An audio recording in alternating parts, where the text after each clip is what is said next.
결혼 23년 차에 접어들면서 나는 아내를 완전히 안다고 생각했다. 정우연 50 공공기관 근무 23년 차, 배지은 47 전업주부, 딸 유빈 21 대학생, 평범하기 그지없는 가정이었다. 그런데 지난 3개월 전부터 지은이 달라지기 시작했다. 여보, 저 이제 매일 카페 갈 거야. 하루 종일 집에만 있으니까 답답해 죽겠어. 처음에는 좋은 일이라고 생각했다. 유빈이 대학생이 되면서 손이 덜 가니까 지은이도 자기만의 시간을 가지는 게 나쁘지 않다고 여겼다. 23년 동안 가정에만 매달려 살았으니 그럴 만도 했다. 문제는 그 빈도였다. 매일이었다. 정말 매일. 아침 9시에 나가서 점심 먹고 들어오는 날도 있었고 오후에 또 나가는 날도 있었다. 하루에 2번씩 나가는 경우도 부지기수였다. 오늘은 뭐 했어? 그냥 커피 마시고 책 읽었어. 거기 분위기가 좋더라. 항상 같은 대답이었다. 거기는 집에서 도보 10분 거리에 있는 감성로스터리라는 카페였다. 사장이 직접 원두를 볶는다는 곳이었다. 처음 한 달은 대수롭지 않게 여겼다. 여자들 카페 좋아하잖아. 그런데 2달째 들어서면서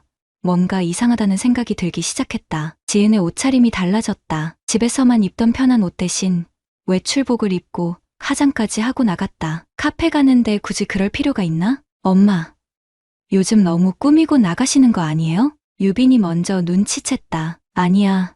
그냥 밖에 나가는데 대충 입고 나갈 순 없잖아. 하지만 내 눈에는 달랐다. 새로 산 원피스, 평소 쓰지 않던 향수, 심지어 네일아트까지. 카페 가는데 이 정도로 치장할 필요가 있을까? 결정적으로 이상했던 건 휴대폰이었다. 예전에는 집에서 휴대폰을 아무렇게나 두고 다녔는데 이제는 화장실 갈 때도 가져갔다. 그리고 자꾸 웃으면서 문자를 보고 있었다. 누구야? 뭐가 그렇게 재미있어? 아, 유빈이 친구 엄마가 보낸 거야. 그런데 유빈이 친구 엄마치고는 너무 자주 연락이 왔다. 하루에 몇 번씩 문자 소리가 났다. 어느 날 저녁 지은이 샤워하는 사이에 탁자 위에 놓인 휴대폰에서 카카오톡 알림이 울렸다. 평소 같으면 신경 쓰지 않았을 텐데 그날은 왠지 궁금했다. 화면에 떠오른 메시지 발신자명 태우 오빠. 태우? 누구지? 그리고 왜 오빠야? 나는 급히 고개를 돌렸다. 샤워실에서 물소리가 들렸다. 아직 샤워 중이었다. 메시지 내용은 보이지 않았지만 발신자명만으로도 충분히 이상했다. 지은이 누군가를 오빠라고 부른다고? 27년을 살면서 오빠라고 부를 남자가 생겼다고? 여보, 혹시 태우라는 사람 알아? 샤워 후 지은에게 넌지시 물어봤다. 태우? 왜? 순간 당황하는 기색이 역력했다. 아니, 그냥 어디서 들어본 것 같아서. 아, 카페 사장님 이름이야. 그분이 커피에 대해서 이것저것 설명도 해주고 친절하시거든. 카페 사장을 오빠라고 부른다고? 장태우사 시삼지은보다 4살 어린 남자를 오빠라고? 그날 밤 잠이 오지 않았다. 23년 결혼 생활에서 처음 느끼는 감정이었다. 의심이라고 하기에는 너무 막연하고 확신이라고 하기에는 증거가 없었다. 하지만 뭔가 잘못되고 있다는 직감은 확실했다. 다음날 아침 지은이 또 카페에 간다며 나갔다. 오늘은 일찍 갈게. 새로 나온 원두 맛보고 싶어서. 아침 8시 30분. 카페 문 여는 시간에 맞춰 나가는 건가? 나는 회사에 가면서도 계속 그 생각뿐이었다. 23년 동안 이런 적이 없었다. 지은을 의심해 본 적도, 의심할 이유도 없었다. 그런데 지금은 달랐다. 퇴근 후 집에 돌아오니 지은이 부엌에서 저녁 준비를 하고 있었다. 평소보다 기분이 좋아 보였다. 콧노래까지 부르고 있었다. 오늘은 기분이 좋네? 응. 날씨도 좋고 커피도 맛있었어. 커피 때문에 그렇게 기분이 좋을까? 저녁 식사 중에 유빈이 말했다. 엄마, 인스타그램에 매일 같은 카페 사진만 올리시네요. 뭐가 문제야? 아니, 그냥 매일 같은 자리에서 찍은 것 같은데. 같은 자리? 나는 유빈에게 지은의 인스타그램을 보여달라고 했다. 정말 매일 같은 카페, 같은 창가 자리에서 찍은 사진들이었다. 커피, 디저트, 책, 그리고 감상적인 글귀들. 오늘도 마음을 위로해주는 공간에서 이해해주는 사람이 있다는 건 참 소중한 일. 혼자만의 시간이 이렇게 달콤할 줄이야. 이해해주는 사람? 누가? 그날 밤 나는 결심했다. 더 이상 모른 척 할 수 없었다. 조용히.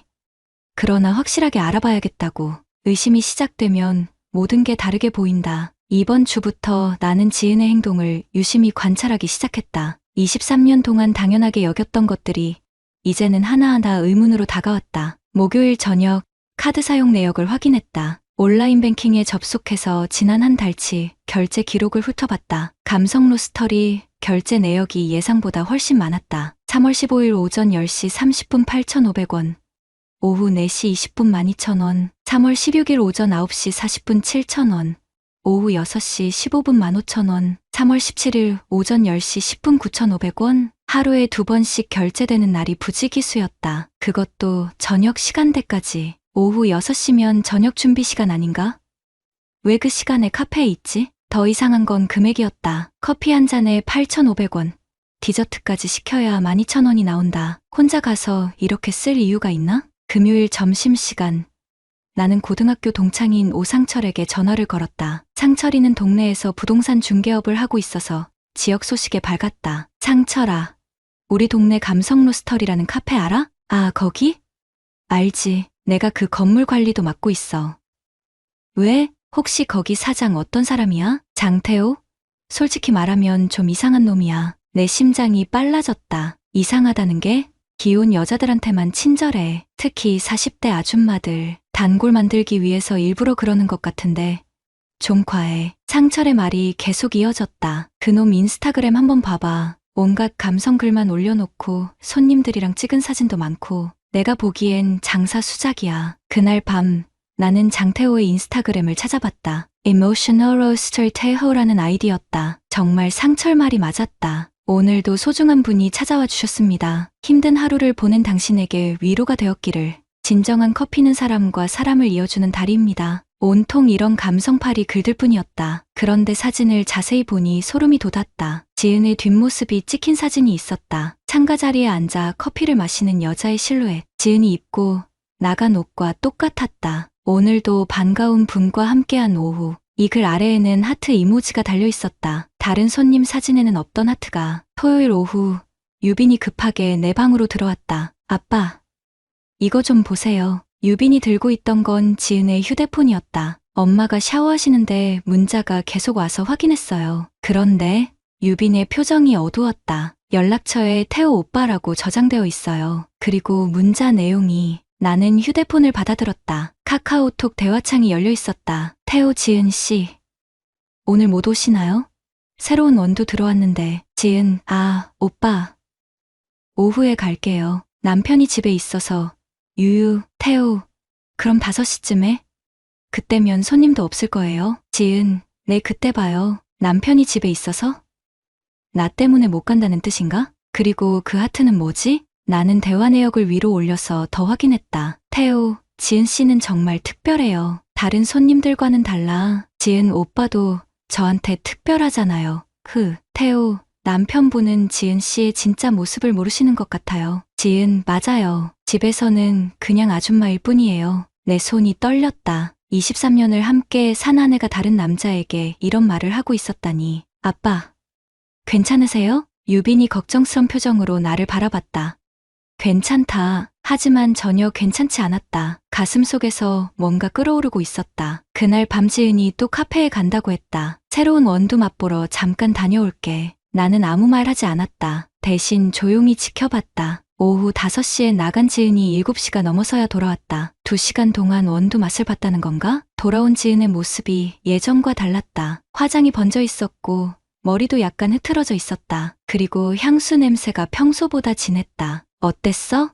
응, 좋더라. 다음에 원두 하나 사올게. 하지만 지은의 눈은 내 눈을 똑바로 보지 못했다. 그날 밤 나는 모든 걸 정리했다. 매일 카페 방문, 하루 2번 결제, 태호 오빠 저장, 친밀한 메시지, 저녁 시간 만남, 흐트러진 모습으로 귀가. 이 모든 게 우연일 수는 없었다. 23년 결혼 생활에서 나는 처음으로 확신했다. 내 아내가 바람을 피우고 있다고. 하지만 아직 결정적인 증거는 없었다. 카카오톡 메시지만으로는 부족했다. 이제 진짜로 확인해야 할 때가 왔다. 조용히, 그러나 확실하게. 이번 주부터 나는 본격적으로 움직이기 시작했다. 월요일 아침 상철에게 다시 전화를 걸었다. 상철아, 부탁이 하나 있어. 뭔데? 그 카페 건물 CCTV 좀 볼 수 있을까? 잠시 침묵이 흘렀다. 우연아, 혹시 너 그냥 확인해보고 싶은 게 있어. 상철은 더 이상 묻지 않았다. 23년 우정이었다. 오늘 오후에 관리사무소로 와. 관리인 아저씨가 친한 사이니까 도와줄 거야. 오후 3시. 나는 상철과 함께 관리사무소에 있었다. 관리인 김 씨는 상철의 말을 듣고 흔쾌히 도와주겠다고 했다. 지난주 영상부터 보시면 될까요? 모니터에 1층 로비와 카페 입구가 보였다. 날짜를 지난 금요일로 맞췄다. 지은이 오후 5시에 나갔다고 한 그날이었다. 오후 4시 50분 지은이 나타났다. 평소보다 화장을 진하게 하고 새로 산 원피스를 입고 있었다. 그런데 이상했다. 카페 정문으로 들어가지 않고 건물 뒤쪽으로 돌아갔다. 뒤쪽에 뭐가 있죠? 직원 출입구랑 사장 개인 사무실이 있어요. 그쪽으로도 카페 안으로 들어갈 수 있거든요. 내 가슴이 뛰기 시작했다. 왜 굳이 뒤쪽으로? 5분 후 태호가 뒤쪽 문을 열어주는 모습이 보였다. 지은을 맞이하는 그의 표정이 너무 반가워 보였다. 다른 날 것도 봐주세요. 지난주 영상들을 하나씩 확인했다. 충격적이게도 지은은 거의 매번 뒤쪽 문으로 들어가고 있었다. 그리고 화요일 영상에서 결정적인 장면을 봤다. 오후 6시경 태호가 카페 문에 잠시 휴업 팻말을 걸었다. 그리고 지은과 함께 사무실로 들어갔다. 그 후 1시간 30분 동안 둘 다 나오지 않았다. 1시간 30분. 커피 마시며 대화하기에는 너무 긴 시간이었다. 관리인 아저씨, 혹시 사무실에서 무슨 소리 들린 적 있어요? 가끔 웃음소리 나고 그래요. 그런데 여자 손님 목소리도 자주 들리더라고요. 내 주먹이 저절로 쥐어졌다. 수요일 저녁 나는 직접 확인하기로 했다. 지은이 또 카페에 간다고 나갔다. 이번에는 나도 따라 나섰다. 카페에서 200m 떨어진 편의점에 차를 세우고 기다렸다. 오후 6시 태호가 휴업 팻말을 걸었다. 10분 후 지은이 뒤쪽 문으로 들어갔다. 나는 차에서 내려 카페 뒤편으로 조용히 이동했다. 사무실 창문 쪽으로 다가갔다. 창문 사이로 희미하게 불빛이 새어나왔다. 그리고 목소리가 들렸다. 지은 씨, 정말 예뻐요. 그 원피스 너무 잘 어울려. 오빠가 예쁘다고 하니까 기분 좋아요. 내 가슴이 터질 것 같았다. 23년 결혼 생활에서 내가 지은에게 예쁘다고 말한 게 언제였나? 기억이 나지 않았다. 남편은 지은 씨의 진짜 매력을 모르는 것 같아요. 우연히는 말이 없어요. 관심도 없고. 관심이 없다고? 23년 동안 가족을 위해 성실하게 살아온 내가 관심이 없다고? 지은 씨는 충분히 사랑받을 자격이 있어요. 저라면 매일 예쁘다고 말해드릴 텐데.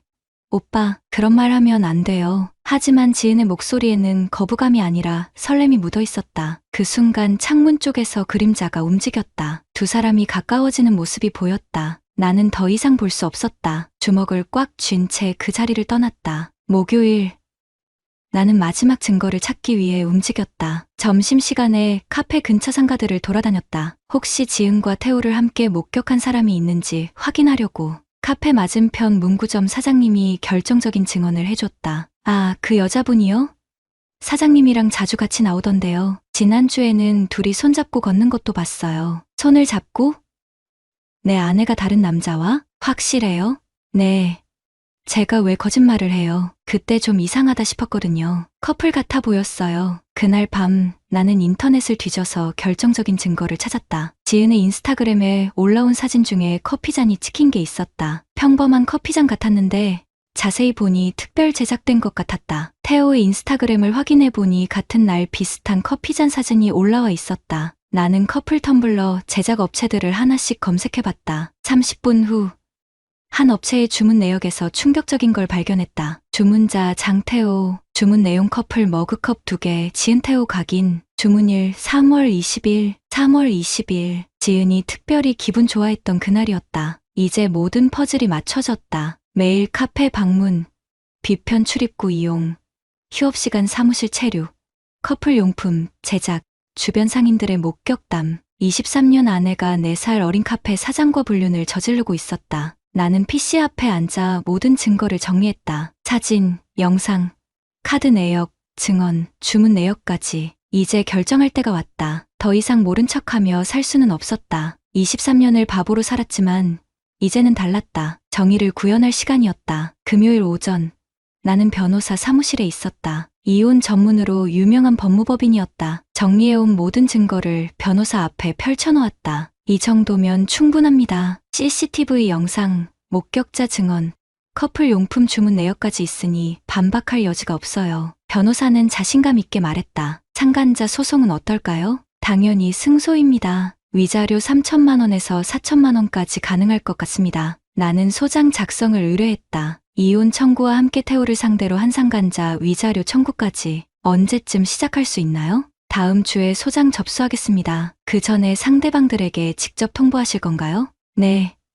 제가 직접 하겠습니다. 집으로 돌아와서 나는 마지막 준비를 했다. 모든 증거를 깔끔하게 정리해서 투명 파일에 넣었다. 그리고 변호사가 미리 작성해준 이혼 통보서도 준비했다. 토요일 오후 3시 지은이 또 카페에 간다고 나섰다. 새로운 케이크 맛보러 갔다 올게. 나는 10분 후에 따라 나섰다. 오늘이 마지막이었다. 감성 로스터리 앞에 도착했다. 평소와 다름없이 몇 명의 손님들이 앉아 있었다. 지은은 창가 자리에 앉아 태호와 대화를 나누고 있었다. 나는 카페 문을 열고 들어갔다. 종소리와 함께 지은이 고개를 돌렸다. 순간 얼굴이 새하얗게 변했다.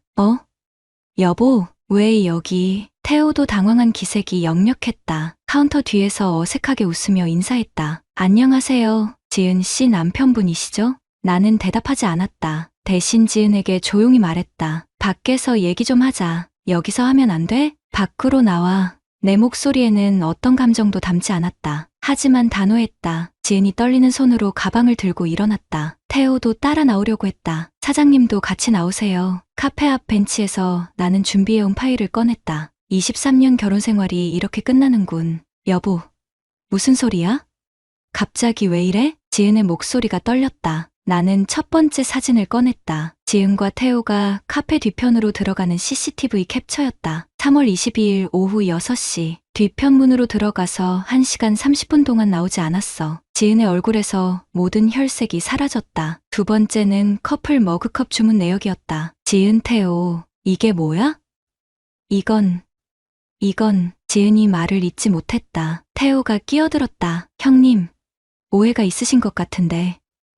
오해? 나는 처음으로 태호를 똑바로 바라봤다. 지은 씨는 정말 특별해요. 다른 손님들과는 달라. 이것도 오해인가? 태호의 얼굴이 굳어졌다. 그건 어떻게? 카카오톡 대화 내용이야. 남편분은 지은 씨의 진짜 모습을 모르시는 것 같아요. 이것도 오해지? 지은이 주저앉을 뻔했다. 여보, 미안해. 정말 미안해. 23년 동안 뭐였어? 내가 매일 새벽에 출근해서 밤늦게 들어와도 불평 한 번 안 했는데. 내 목소리가 점점 낮아졌다. 가계부 관리하고 유빈이 학비 벌려고 주말에도 일했는데 그동안 넌 뭐 했어? 여보, 그게 아니야. 난 그냥 뭐? 외로웠다고? 관심 받고 싶었다고? 지은이 울기 시작했다. 나도 여자야. 나도 인정받고 싶었어. 넌 항상 바쁘고 대화도 없고. 대화가 없었다고? 나는 마지막 서류를 꺼냈다. 이혼 통보서였다. 이제 대화할 필요 없어. 이게 뭐야? 이혼 통보서야. 다음 주에 법원에 소장 접수한다. 태호가 갑자기 일어섰다. 형님, 저희가 잘못했습니다. 용서해 주세요. 용서? 나는 태호를 차갑게 바라봤다. 당신도 상간자 위자료 소송 들어갑니다. 4천만 원. 4천만 원이요? 태호의 목소리가 떨렸다. 기혼자인 걸 알면서도 유혹했으니까 법정에서 만납시다. 지은이 내 팔을 붙잡았다. 여보, 제발 한 번만 용서해줘. 다시는 안 그럴게. 나는 지은의 손을 뿌리쳤다. 23년을 바보로 살았구나. 그 말을 마지막으로 나는 자리를 떠났다. 뒤에서 지은의 울음소리가 들렸지만 돌아보지 않았다. 집에 돌아와서 유빈에게 모든 걸 말했다. 아빠, 잘하셨어요. 유빈은 단호하게 말했다. 엄마가 잘못한 거예요. 아빠는 평생 우리 가족을 위해 최선을 다하셨잖아요. 그날 밤 지은은 집에 들어오지 않았다. 아마 친정으로 갔을 것이다. 나는 처음으로 마음이 편안했다. 23년 동안 성실하게 살아온 내가 왜 이런 대접을 받아야 하는지 이해할 수 없었다. 하지만 이제는 달랐다. 잘못한 사람이 대가를 치르는 것이 정이었다. 6개월이 지났다. 법정에서 모든 것이 정리됐다. 이혼은 내 완전 승리로 끝났고 태호에 대한 상간자 위자료 소송에서도 3,200만 원 전액 인용 판결을 받았다. 판결문을 받아든 순간 나는 23년 만에 처음으로 진정한 해방감을 느꼈다. 지은은 소송 기간 내내 친정에서 지냈다. 몇 번 화해를 시도했지만 나는 단호하게 거절했다. 변호사를 통해서만 연락을 주고받았다. 재산 분할은 7대3으로 내가 압도적으로 유리하게 결정됐다. 지은의 유책 사유가 명확했기 때문이다. 집과 주요 자산은 모두 내 명의로 남았다. 태호의 상황은 더욱 참담했다. 소송이 진행되는 동안 지역 맘카페에 소문이 퍼지기 시작했다. 감성 로스터리 사장이 기혼 고객과 불륜을 저질렀다는 이야기가 삽시간에 번졌다. 단골 손님들이 하나둘 발길을 끊었다. 특히 40대 기혼 여성 고객들이 대거 이탈했다. 그들에게 태호는 더 이상 감성적인 카페 사장이 아니라 불륜남이었다. 저런 사람한테 커피 마셨다니 소름 돋네. 남의 가정 파괴하는 인간이 무슨 감성이야. 온라인 리뷰에도 악플이 쏟아졌다. 매출이 반토막 나면서 태호는 결국 카페 문을 닫을 수밖에 없었다. 3,200만 원 위자료는 카페 폐점 정리 과정에서 받아냈다. 태호가 자진해서 지급했다. 더 이상 버틸 수가 없었던 모양이다. 상철에게서 들은 바로는 태호가 다른 지역으로 이사를 갔다고 했다. 이 동네에서는 더 이상 장사를 할 수 없었기 때문이다. 지은도 마찬가지였다. 동네에서 자연스럽게 고립됐다. 마트에서 마주치는 사람들의 시선이 달라졌고 동네 부녀회 모임에서도 배제됐다. 결국 친정 근처로 완전히 이주했다. 유빈과의 관계는 단절 상태였다. 유빈은 엄마의 행동을 도저히 이해할 수 없다며 연락을 끊었다. 아빠가 평생 가족을 위해 희생하셨는데 엄마는 그걸 당연하게 여겼어요. 용서할 수 없어요. 유빈의 말에 나는 더욱 확신이 섰다. 내가 내린 결정이 옳았다고. 이제 집에는 나와 유빈만 남았다. 놀랍게도 집안 분위기가 훨씬 좋아졌다. 예전에는 지은 때문에 어딘가 무거웠던 공기가 이제는 자유롭고 편안했다. 경제적으로도 여유가 생겼다. 지은이 카페에서 쓰던 돈, 온갖 화장품과 옷 구입비가 사라지면서 가게가 안정됐다. 위자료 3,200만 원도 큰 도움이 됐다. 무엇보다 정신적으로 홀가분했다. 23년 동안 당연하게 여겨왔던 것들이 사실은 전혀 당연하지 않았다는 걸 깨달았다. 성실하게 가정을 책임지는 것, 묵묵히 가족을 위해 희생하는 것, 이런 것들을 지은은 관심 없음으로 받아들였다. 하지만 이제는 달랐다. 매일 아침 일어나서 집에서 직접 커피를 내려 마신다. 비싼 카페 커피보다 훨씬 맛있다. 유빈과 함께 마시는 아침 커피 시간이 하루 중 가장 행복한 순간이다. 아빠, 이제 정말 편해 보이세요. 유빈이 말했다. 그래, 이제야 진짜 내 인생을 사는 것 같다. 주말에는 유빈과 함께 영화를 보거나 맛있는 음식을 먹으러 다닌다. 23년 동안 가족을 위해 포기했던 소소한 즐거움들을 되찾고 있다. 한 달 전에는 뜻밖의 일도 있었다. 비슷한 상황을 겪고 있다는 후배가 나를 찾아왔다. 아내의 외도를 의심하고 있는데 어떻게 해야 할지 모르겠다고 했다. 형님, 어떻게 하셨어요? 저는 확신이 안 서서. 나는 후배에게 차근차근 조언해줬다. 감정적으로 대응하지 말고 체계적으로 증거를 모으라고. 그리고 법적 절차를 통해 정당하게 해결하라고. 가장 중요한 건 자신을 지키는 거야. 잘못한 사람이 대가를 치르는 게 정의야. 후배는 내 조언을 듣고 체계적으로 대응했다. 결국 이혼 소송에서 승리했다는 소식을 전해왔다. 그때 깨달았다. 내 경험이 다른 사람에게 도움이 될 수 있다는 것을. 온라인 커뮤니티에도 가끔 글을 올린다. 비슷한 상황에 처한 남성들에게 조언을 해주는 것이다. 선량한 사람이 당하고만 사는 세상은 안 됩니다. 때로는 단호하게 대응해야 합니다. 말이 없다고 약한 게 아닙니다. 조용한 남자가 화내면 더 무섭다는 걸 보여주세요. 이런 댓글들을 받을 때마다 보람을 느꼈다. 형님 덕분에 용기 얻었습니다. 저도 끝까지 가보겠습니다. 오늘 아침도 유빈과 함께 커피를 마시며 하루를 시작했다. 아빠, 정말 잘하셨어요. 아빠가 이렇게 의지되는 분인 줄 몰랐어요. 앞으로도 이렇게 살 거야. 떳떳하게. 23년을 돌아보면 후회는 없다. 그 시간들이 있었기에 지금의 내가 있다. 다만 이제는 아무도 나를 만만하게 보지 않는다. 감성이라는 이름으로 포장된 기만에 속지 않는다. 진정한 사랑과 헌신이 무엇인지 안다. 그리고 가장 중요한 것을 배웠다. 잘못한 사람은 반드시 대가를 치러야 한다는 것을. 조용한 남자라고 해서 당하고만 살 이유는 없다는 것을. 이제 나는 당당하다. 정의가 승리했고 내 자존심을 되찾았다. 이것이 진짜 남자의 모습이다. 구독자님들, 오늘 사연 댓글로 공유해 다른 분들과 함께 의견 나눠보세요. 저도 읽어보며 소통하겠습니다.